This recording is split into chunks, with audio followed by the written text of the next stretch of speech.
عیب اچھالنا یہ بھی ایک برا کام ہے اور عیب چھپانا یہ ایک اچھا کام ہے۔ صحیح۔ تو نبی کریم صلی اللہ تعالی علیہ وسلم کی جو ذات اقدس ہے وہ ہمارے لیے رول ماڈل ہے۔ بالکل۔ یعنی اللہ رب العالمین نے بھی ارشاد فرمایا کہ تمہارے لیے حضور علیہ السلام کی ذات بہترین نمونہ ہے۔ حضور علیہ السلام نے جس طرح زندگی بسر کی ہے اس طرح اگر تم زندگی بسر کرو گے تو کامیاب ہو جاؤ گے۔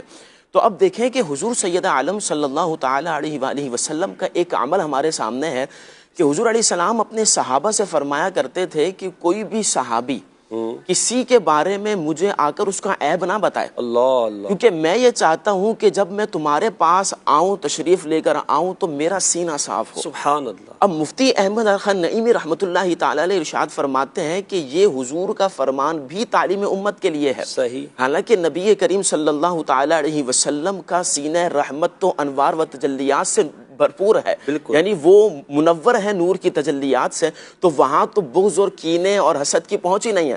لیکن نبی کریم علیہ السلام نے تعلیم امت کے لیے ارشاد فرمایا کہ اگر تم ایسا دیکھو کسی کا عیب تو دوسروں کو آ کر تمہیں نہیں بتانا۔ اور پھر ایک اور حدیث پاک کے اندر نبی کریم صلی اللہ تعالی علیہ وسلم نے ارشاد فرمایا کہ اے لوگو، جو زبانوں سے تو ایمان لے کر آئے ہو لیکن تمہارے دل میں ابھی تک ایمان داخل نہیں ہوا۔ استغفر اللہ۔ اللہ اکبر، ذرا غور کیجئے کہ زبانوں سے تو ایمان لا چکے ہو، کلمہ بھی تم نے پڑھ لیا ہے، لیکن تمہارے دلوں میں ایمان داخل نہیں ہوا۔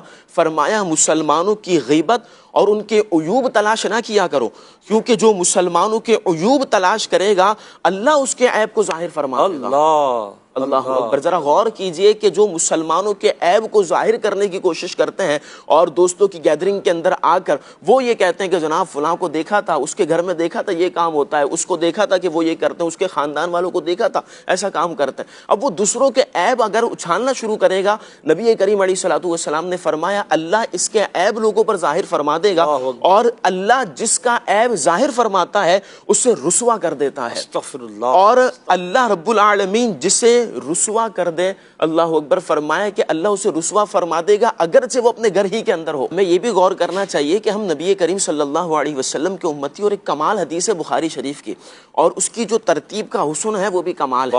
ارشاد فرمایا لا تحاسدوا ولا تباغضوا ولا تدابروا وكونوا عباد اللہ اخوانا، کما قال علیہ الصلوۃ والسلام۔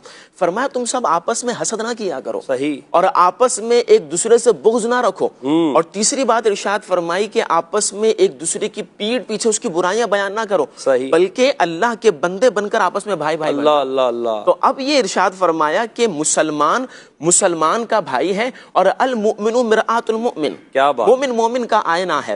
اگر وہ اپنے کسی کے اندر عیب دیکھ رہا ہے تو جب شیشے کے اندر کھڑا ہوتا ہے وہ اپنا چھوٹا سا چھوٹا عیب بھی دیکھ لیتا ہے، چہرے پر اگر نشان ہو وہ بھی اس کو دکھ جاتا ہے۔ تو علماء فرماتے ہیں کہ مومن مومن کا آئینہ، اگر سامنے والے میں عیب دیکھ رہے ہو تو یہ تمہارے اندر بھی عیب ہوگا۔ تو میں پوچھنا چاہتا ہوں ان لوگوں سے کہ جو لوگوں کے عیب تلاش کرنے کے عادی ہیں، کسی کا عیب بیان کرنے سے پہلے 5 منٹ رک جائیں، اور 5 منٹ رکنے میں آپ اپنی ذات پر غور کریں، جو عیب میں اس کی ذات میں نکال رہا ہوں یا اس کے لیے اس کا عیب دوسروں کو بتا رہا ہوں، کیا میرے اندر یہ عیب نہیں پایا جا رہا؟ اگر بندہ کہے میں پورا دودھ کا دھلاوا ہوں، لیکن یہ جو عیب بتانا ہے دوسروں کو، یہ بھی ایک یہ بھی تو عیب ہے نا، یہ بھی عیب ہے۔ تو اپنی ذات کے اندر غور کرے، تو فرمایا کہ جب بندہ اپنی ذات میں غور کر لے گا تو پھر وہ دوسروں کے عیب کی طرف نہیں